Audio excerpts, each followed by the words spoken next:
కొంతమంది మనం చూస్తూ ఉంటాం, అన్ని డిస్టర్బ్ అయిపోయి ఇంకొంతమంది క్రైమ్ విపరీతంగా వాళ్ళ ఆలోచన నిద్ర లేస్తే క్రైమ్ లేకపోతే బతకలేరు. అలాంటి కూడా చాలామంది తయారయ్యారు. అదే చెప్పారు, ఇంకా వాళ్ళ క్రైమ్ అలవాటు అయిపోయింది. వాళ్ళు ఇంకా ఎవరు మార్చలేరు వాళ్ళని. తీవ్రవాదులు అంతే కదా, లేకపోతే నక్సలైట్లు అంతే కదా, లేకపోతే మీరు నేర్పాలి వాళ్ళకి. నీకు ఆ శక్తి ఉంటే నీకు అసహ్యం చేస్తాం ఆ జాబ్ని. కొంతమందికి పుట్టుకతో వచ్చేది ఇవి నేర్చుకోరు. కొంతమంది కొన్ని చేస్తూ ఉంటారు, కొంతమంది చేయరు. వాళ్ళకి అదంటేనే వాళ్ళకు, అందుకే అది జరగకుండా చేయడానికి ఏం చేయాలో అవి చేస్తారు. ఇప్పుడు ఉదాహరణకు అందరూ యోగా చేస్తున్నారు అనుకోండి, రాష్ట్రం అంతా పాజిటివ్గా వచ్చారు.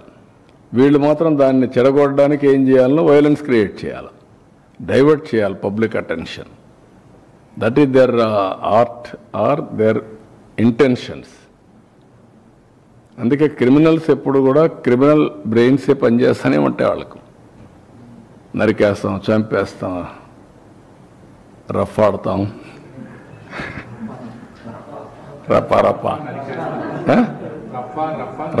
రఫా నరికేస్తాం. లేదంటే గంగ జాతరలో బలి ఇచ్చేస్తాం. ఒక గంగమ్మ జాతర కాదు, గంగమ్మ ఎవ్రీవేర్ ఉంటుంది, తిరుపతే కాదు.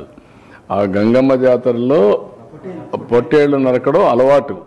ఏ ఊరికి ఆ ఊరు ఇది ఇస్తారు, బలిస్తారు, పశువులు బలిస్తూ ఉంటారు. అది ఇప్పుడు మాట్లాడే పరిస్థితి. ఊర్లో గ్రామదేవతలు కూడా ఇచ్చేవాళ్ళు ఒకప్పుడు.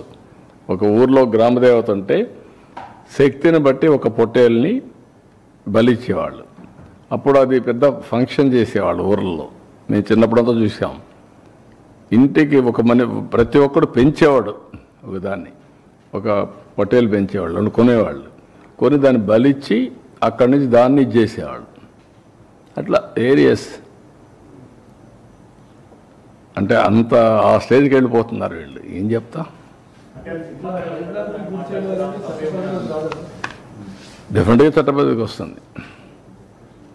ఎవరికి కూడా హక్కు లేదు ఇష్టానుసారంగా టెర్రరిజం క్రియేట్ చేయడం, లేకుంటే ప్రొవోక్ చేయడం.